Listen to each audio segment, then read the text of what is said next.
IRCTC Indian Railway Catering and Tourism Corporation এইটো এটা railway ডিপাৰ্টমেণ্টৰ অফিচিয়েল ৱেবছাইট য'ত নেকি আপোনালোকে ৰেলৱে যদি ৰিজাৰ্ভেশ্যন আগতীয়াকৈ কৰিম বুলি ভাবে তেনেহলে এই ৱেবছাইটৰ যোগেদি আপোনালোকে ৰেলৱে টিকেটটো বুকিং কৰিব লাগিব এইটো নিশ্চয় আপোনালোকে জানে যে অফলাইনটো আপোনালোকে সকলোৱে জানে কিন্তু অনলাইন যোগেদি আপোনালোকে যদি ৰেলৱে টিকেট কাটিব লগা হয় তেনেহলে এই যেটো IRCTC যেটো ৱেবছাইট আছে এই ৱেবছাইটটোত আপোনালোকৰ ৰেজিষ্ট্ৰেচন থাকিব লাগিব গতিকে এই ভিডিঅ'টোত আপোনালোকক মই জনাম কেনেকৈ আপোনালোকে এই IRCTC ৱেবছাইটটোত ৰেজিষ্ট্ৰেচন কৰি পাৰিব অন্যটা বেলেগ ভিডিঅ'ত আপোনালোকক মই জনাম কেনেকৈ আপোনালোকে ৰেলৱে টিকেট বুক কৰিব পাৰিব গতিকে এই ভিডিঅ'টো আপোনালোকে সম্পূৰ্ণ চাই থাকিব যাতে আপোনালোকে এই যেটো IRCTC ৱেবছাইটত এটা একাউণ্ট আপোনালোকৰ খুলিব পাৰে মই চিত্ৰঞ্জনে আপোনালোক সকলোকে পুনৰবাৰ স্বাগতম জনাইছো আমাৰ এই ডিজিটেল সহায় ইউটিউব ফেমিলি লৈ আহক তাৰে দেৰি নকৰি ভিডিঅ'টো আৰম্ভ কৰো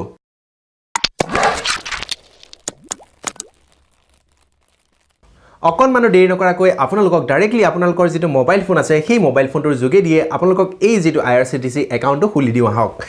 এতিয়া কথাটো হল যে যদি আপোনালোকৰ ভিডিঅ'টো ভাল লাগে তেনেহলে লাইক কৰিব আৰু আপোনাৰ সকলো বন্ধু বান্ধৱীলৈ শেয়াৰ কৰি দিব যাতে তেওঁলোকৰ এই ভিডিঅ'টোৰ পৰা সহায় হয় আপুনি যদি নতুনকৈ আহিছে তেনেহলে সাবস্ক্ৰাইব কৰি লব যাতে এনেকুৱা ধৰণৰ প্ৰতিটো ভিডিঅ' আপোনালোকে পাই থাকে এতিয়া আপোনাৰ যেটো মোবাইল আছে সেই মোবাইলটোত যেটো ব্ৰাউজাৰ আছে সেই ব্ৰাউজাৰটো ওপেন কৰক ইয়াতে আপোনালোকে দেখিছে যে টাইপ ৱেব এড্ৰেছ বা যি থাকে আপোনালোকৰ যদি গুগলটো অটোমেটিক্যালি খোল খাই যায় তেনেহলে সেই গুগলটোত আপোনালোকে টাইপ কৰিব এনেকৈ মই ইয়াতে এনেকৈ IRCTC বুলি এনেকৈ টাইপ কৰিছো আপুনিও তেনেকৈ IRCTC বুলি লিখি দিব নাইবা যেটো অফিচিয়েল যেটো ডাইৰেক্ট লিংক সেই ডাইৰেক্ট লিংকটো মই মোৰ তলত ডেসক্ৰিপচনত দি দিম নাইবা আপোনালোকে irctc.co.in এই ৱেবছাইটটো টাইপ কৰি আপোনালোকে ডাইৰেক্টলি যেটো অফিচিয়েল ৱেবছাইট সেই ৱেবছাইটটো লৈকেও যাব পাৰে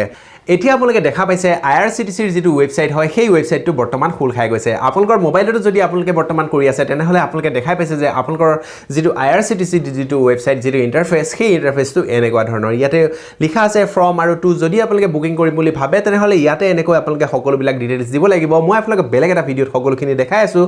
কেনেকৈ আপোনালোকে বুকিং কৰিব যিহেতুকে আমি এই আজি ভিডিঅ'টোত কেৱল মাত্ৰ একাউণ্ট এটা ক্ৰিয়েট কৰিম গতিকে আপোনালোকে একাউণ্ট ক্ৰিয়েট কৰিবৰ বাবে ওপৰত যেটো এটা সিম্বল আছে এই সিম্বল আপোনালোকে ক্লিক কৰিব লগতে যেটো বেল আছে বেলটো হৈছে নটিফিকেশন বেলটো আপোনালোকে বৰ্তমান দবাব নালাগে কিন্তু এটা কথা আপোনালোকক মই মাজতে কৈ দিও আপোনালোকে যদি আমাৰ এই চেনেলটোৰ যদি নটিফিকেশন বেলটো দবোৱা নাই সাবস্ক্ৰাইব কৰাৰ ওচৰতে এটা নটিফিকেশন বেল আছে সেই বেলটো দবাই ল'ব তেতিয়াহে আপোনালোকে এনেকুৱা ধৰণৰ প্ৰতিটো ভিডিঅ' পাই থাকিব এতিয়া আপোনালোকে দেখা পাইছে যে ইয়াতে ওপৰতে লিখা আছে ইন্ডিভিজুৱেল ৰেজিষ্ট্ৰেচন আৰু তলত এনেকৈ আপোনালোকৰ যিখিনি ডিটেইলছ সকলোখিনি ডিটেইলছ আপোনালোকে ফিল আপ কৰিব লাগিব ইয়াতে এটা কথা লিখি দিছে আপুনি যদি ফেক ডিটেইলছ কিছুমান দিয়ে তেনেহলে আপোনাৰ একাউণ্টটো ডিএক্টিভেট কৰি দিয়া যাব গতিকে ইয়াতে আপোনাৰ যেটো ইউজাৰ নেম আছে আপুনি এটা ইউজাৰ নেম দিব মানে ধৰক আপুনি যদি কেতিয়াবা আপোনাৰ যেটো IRCTC একাউণ্ট আছে সেই একাউণ্টটো লগইন কৰিবৰ বাবে এই ইউজাৰ নেমটো আপোনাক প্ৰয়োজন হ'ব আপোনাৰ যেটো ইউজাৰ নেম সেই ইউজাৰ নেমটো এটা ইউনিক দিব মানে এটা নথকা টাইপৰ এনেকুৱা কিবা এটা দিব যেটো নেকি আপোনালোকে মেইল আইডি যদি আপোনালোকে খুলিছে তেনেহলে মেইল আইডিৰ ক্ষেত্ৰত আপোনালোকে নিশ্চয় জানে কি কেনেকুৱা ইউজাৰ নেম দিলে সাপোৰ্ট কৰিব গতিকে ইয়াতে এনেকৈ মই ডিজিটেল সহায় বুলি দিছো আৰু তেনেকৈ আপোনালোকে পাছৱৰ্ড দিব লাগিব প্ৰথম ইউজাৰ নেমটো টাইপ কৰাৰ পাছতে তলতে আছে পাছৱৰ্ড এই পাছৱৰ্ডটোত আপোনালোকে যি মন যায় তেনেকৈ এটা পাছৱৰ্ড দিব মইও ইয়াতে এনেকৈ এটা পাছৱৰ্ড দি দিছো এতিয়া আপোনালোকে দেখা পাইছে যে পাছৱৰ্ডৰ ওচৰতে এটা শুদ্ধ চিন আহি গৈছে কাৰণ মই ইয়াতে এটা ডাঙৰ আখৰ আৰু এটা সৰু আখৰ আৰু লগতে কেইটামান সংখ্যা ব্যৱহাৰ কৰিছো গতিকে আপোনালোকেও তেনে ধৰণে ব্যৱহাৰ কৰিব তাৰ পিছত আপোনালোকে ইয়াতে শুদ্ধ দেখা পাব আৰু মনত ৰাখিব যে 8টা সংখ্যা আপোনালোকে দিব লাগিব তাৰ পিছতে আহি গল আপোনাৰ সিকিউৰিটি কোৱেশ্চন এই যেটো সিকিউৰিটি কোৱেশ্চন এই সিকিউৰিটি কোৱেশ্চনটো আপুনি যদি আপোনাৰ যেটো পাছৱৰ্ড থাকে সেই পাছৱৰ্ডটো যদি পাহৰি যায় তেনেহলে এই সিকিউৰিটি কোৱেশ্চনটোৰ প্ৰয়োজন হ'ব গতিকে আপুনি এই সিকিউৰিটি কোৱেশ্চনটো দিব আৰু দিয়াৰ পিছত আপুনি মনত ৰাখিব যে কি সিকিউৰিটি কোৱেশ্চন দিছে গতিকে ইয়াতে যদি মই এটা দি দিও what is your pet name গতিকে এটো মই এনে কিবা এটা দিছো আৰু তেনেকৈ আপোনালোকে যেটো তললৈ যাব আৰু তলত যোৱাৰ পিছত আপোনালোকে দেখা পাইছে প্ৰিফাৰ্ড ল্যাঙ্গুৱেজ ইয়াত আপুনি যেটো ল্যাঙ্গুৱেজ প্ৰিফাৰ কৰে মানে কি ল্যাঙ্গুৱেজ দিলে আপুনি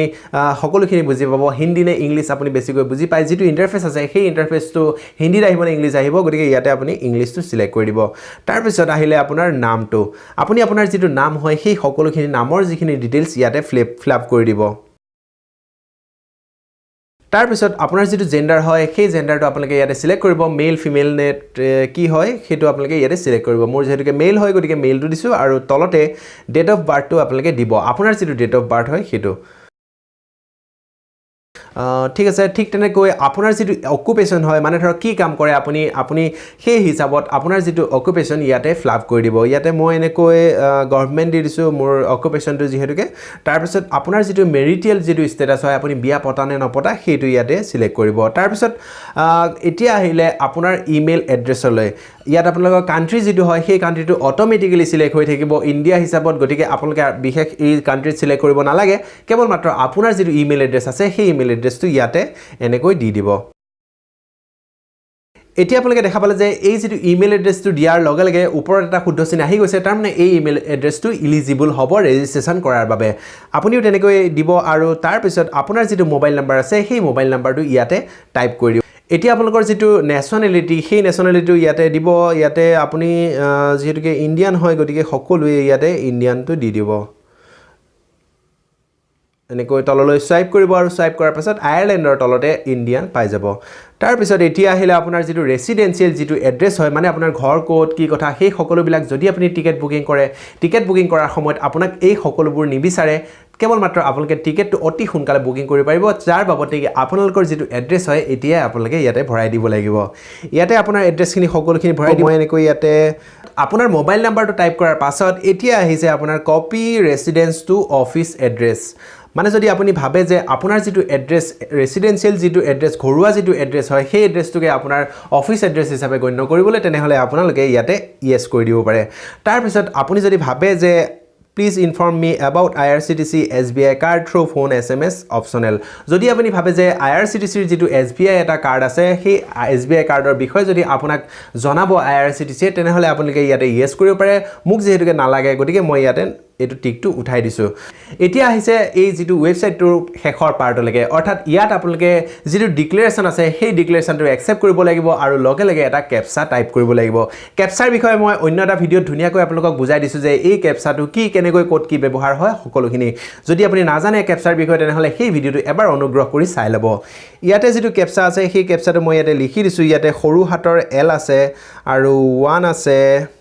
আৰু ডাঙৰ হাতৰ E আছে আৰু ইয়াতে 5 আছে আপোনাৰ ক্ষেত্ৰটো বেলেগ আহিব ঠিক তেনেদৰে আপোনাৰ ক্ষেত্ৰত যি আহে সেই অনুযায়ী আপোনালোকে লিখি দিব ইয়াত লিখা আছে টাইপ ইন দ্য বক্স বিলো বুলি আৰু লগতে লিখা আছে কেপচাটো গতিকে সেইটো মই এই যিটো বক্স আছে সেই বক্সটো টাইপ কৰি দিছোঁ তাৰপিছত এই যিটো কণ্ডিশ্যনছ আছে টাৰ্মছ এণ্ড কণ্ডিশ্যনছটো একচেপ্ট কৰিছোঁ আৰু একচেপ্ট কৰাৰ পাছত ৰেজিষ্টাৰ কৰি দিছোঁ আপুনি দেখিছে যে এই যিটো ৰেজিষ্ট্ৰেশ্যন কৰাৰ বাবে আপোনাক লৈ এটা কনফাৰ্মেশ্যন মেছেজ আহিছে তাত লিখা আছে যে আপোনাৰ যিটো ইমেইল এড্ৰেছ আৰু আপোনাৰ যিটো মোবাইল নাম্বাৰ সেই মোবাইল নাম্বাৰলৈ OTP যাব আৰু OTPৰ যোগেদি আপুনি ভেৰিফাই কৰিব লাগিব গতিকে ইয়াৰ পাছত আপুনি ওকে কৰিব ওকে কৰাৰ পাছত এতিয়া আপোনালোকে দেখা পালে যে ইউজাৰ ৰেজিষ্টাৰ্ড সাকসেসফুলি মানে আপুনি যিখিনি ডিটেইলছ দিলে মানে মই যিখিনি ডিটেইলছ দিলো সেই সকলোখিনি ডিটেইলছ বৰ্তমান IRCTC ৱেবছাইটটোত ৰেজিষ্টাৰ হৈ গ'ল এতিয়া এটা কাম কৰিব লাগিব আৰু সেই কামটো হৈছে যে আপুনি এই যিখিনি ডিটেইলছ দিলে এই ডিটেইলছখিনি ভেৰিফাই কৰিব লাগিব এতিয়া বৰ্তমান এই যিটো পাসওয়াৰ্ড আছে সেই পাসওয়াৰ্ডটো মই বৰ্তমান সেভ নকৰো যেহেতুকে আপোনাৰ যিটো মোবাইল আছে সেই ইয়াতে সকলোখিনি আপোনালোকে দেখাই পাইছে যে thank you you have registered successfully user digital Sahay registered successfully verify your mobile number and email to enjoy our service তাৰমানে আপোনাৰ যিটো মোবাইল নাম্বাৰ আছে আপোনাৰ যিটো ইমেইল এড্ৰেছ আছে সেই ইমেইল এড্ৰেছটো IRCTC ত ভেৰিফাই কৰিব লাগিব ভেৰিফাই কৰিবৰ কাৰণে ইয়াতে তলতে ইনষ্ট্ৰাকচন দিছে আৰু সেইটো হৈছে এই যিটো ক্লিক হিয়াৰ যিটো অপচন আছে এই ক্লিক হিয়াৰ অপচনটোত আপুনি ক্লিক কৰিব পুনৰ সেই IRCTCৰ যিটো ইন্টাৰফেস সেই ইন্টাৰফেসটো আকো আহি গৈছে তাৰ পিছত এই যিটো লেফট সাইডত যিটো চাৰিটা এনেকৈ ডট আছে তাত ক্লিক কৰিব আৰু ক্লিক কৰাৰ পাছত ইয়াতে যিটো লগইন আছে লগইনটোত ক্লিক কৰি দিব ক্লিক কৰাৰ লগে লগে আপোনালোকে ইয়াতে দেখি পাইছে যে ইউজাৰ নেম আৰু পাসওয়াৰ্ড আপোনালোকক তেতিয়া মই কৈছিলো যে ইউজাৰ নেমটো আপোনালোকে মনত ৰাখিব আৰু পাসওয়াৰ্ডটো আপোনালোকে জানে কি পাসওয়াৰ্ড দিছে গতিকে ইয়াত ইউজাৰ নেমটো আপোনালোকে এনেকৈ টাইপ কৰিব ডিজিটেল সহায় আৰু ঠিক তেনেদৰে আপুনি যিটো পাসওয়াৰ্ড দিছে সেই পাসওয়াৰ্ডটো ইয়াতে টাইপ কৰিব মই এনেকৈ পাসওয়াৰ্ডটো টাইপ কৰিলো আৰু টাইপ কৰাৰ পাছত তললৈ এনেকৈ যাও আৰু তলত ইয়াতে আছে যিটো কেপচা এতিয়া আপোনালোকে দেখা পালে যে আপুনি যিটো আইডি আৰু পাসওয়াৰ্ড টাইপ কৰিলে টাইপ কৰাৰ পাছত যদি আপুনি সাইন ইন কৰি দিয়ে তেনেহলে এই এনেকুৱা যিখন স্ক্ৰিন আছে এই স্ক্ৰিনখন আপোনালোকে দেখিবলৈ পাব যত নেকি আপোনালোকৰ মোবাইল নাম্বাৰ আৰু আপোনাৰ যিটো ইমেইল এড্ৰেছ আছে সেই ইমেইল এড্ৰেছটো ভেৰিফাই কৰিব লাগিব ইয়াতে আপোনাৰ যিটো মোবাইল নাম্বাৰ আছে মোবাইল নাম্বাৰটো ভেৰিফাই কৰিবৰ কাৰণে verify mobile with OTP to click কৰিব আৰু ক্লিক কৰাৰ পাছত আপোনাৰ যিটো মোবাইল আছে সেই মোবাইল নাম্বাৰটোলৈ এটা OTP যাব ইয়াতো তেনেকৈ মোৰ এটা OTP আহিছে সেই OTP টো ইয়াতে মই টাইপ কৰি দিছো OTP টো চাই লো 967650 ইয়াতে এনেকৈ 9676502 এনেকৈ টাইপ কৰিছোঁ আৰু টাইপ কৰি ইয়াতে সাবমিট দা OTP কোড বুলি লিখি দিছোঁ আৰু এতিয়া আপোনালোকে দেখা পাইছে যে আপোনাৰ যিটো মোবাইল নাম্বাৰ আছে সেই মোবাইল নাম্বাৰটো ভেৰিফাই হৈ গৈছে তাৰ পিছত আপোনাৰ যিটো ইমেইল এড্ৰেছ আছে সেই ইমেইল এড্ৰেছটো আপোনালোকে ভেৰিফাই কৰিব লাগিব ইয়াতে আপোনাৰ ইমেইল এড্ৰেছটো ভেৰিফাই কৰিবৰ কাৰণে ইয়াতে verify email ID with OTP click কৰি দিব ক্লিক কৰাৰ পিছত আপোনাৰ যিটো ইমেইল এড্ৰেছ আছে সেই ইমেইল এড্ৰেছটোলৈ এটা OTP যাব আৰু সেই OTPটোৱে আপুনি ইয়াতে টাইপ কৰি দিব এই OTPটো টাইপ কৰাৰ পাছত আপোনালোকে সাবমিট দা OTP কোডটোত ক্লিক কৰিব ক্লিক কৰাৰ পাছত আপোনালোকে ইয়াতে দেখা পাইছে যে মোৰ ইমেইল যিটো ID আছে আৰু যিটো মোবাইল নাম্বাৰ আছে দুইটাই ভেৰিফাই হৈ গৈছে এতিয়া আপোনালোকে দেখা পাইছে যে এই যিটো IRCTC যিটো একাউণ্ট হয় সেই একাউণ্টটো সাকসেসফুলি ক্ৰিয়েট কৰা হৈ গ'ল আপোনালোকে এনেকৈ অলপ ভিডিওটো দীঘল হ'ল যদিও আপোনালোকে এনেকৈ কমপ্লিটলি থ্ৰলি যিটো প্ৰসেস আছে সেই প্ৰসেসটো কৰি যাব আপোনাৰ যিটো IRCTC যিটো একাউণ্ট হয় সেই একাউণ্টটো আপোনালোকে ক্ৰিয়েট কৰিব পাৰিব গতিকে আপোনালোকৰ যদি কিবা সুধিব লগা থাকে নাইবা যদি কিবা কনফিউজন হয় তেনেহলে আপোনালোকে তলত যিটো কমেন্ট বক্স আছে সেই কমেন্ট বক্সটো টাইপ কৰি দিব গতিকে আজি এই ভিডিওটো যদি আপোনালোকৰ ভাল লাগিলে তেনেহলে আপোনালোকে সকলো বন্ধু বান্ধৱীলৈ শেয়াৰ কৰি দিবলৈ নাপাহৰিব আৰু লগতে আপুনি যদি নতুনকৈ আমাৰ চেনেললৈ আহিছে সাবস্ক্ৰাইব কৰি ল'ব আজিলৈ এৰিছোঁ এটা বেলেগ ভিডিওত আমি লগ পাম ধন্যবাদ জয় অসম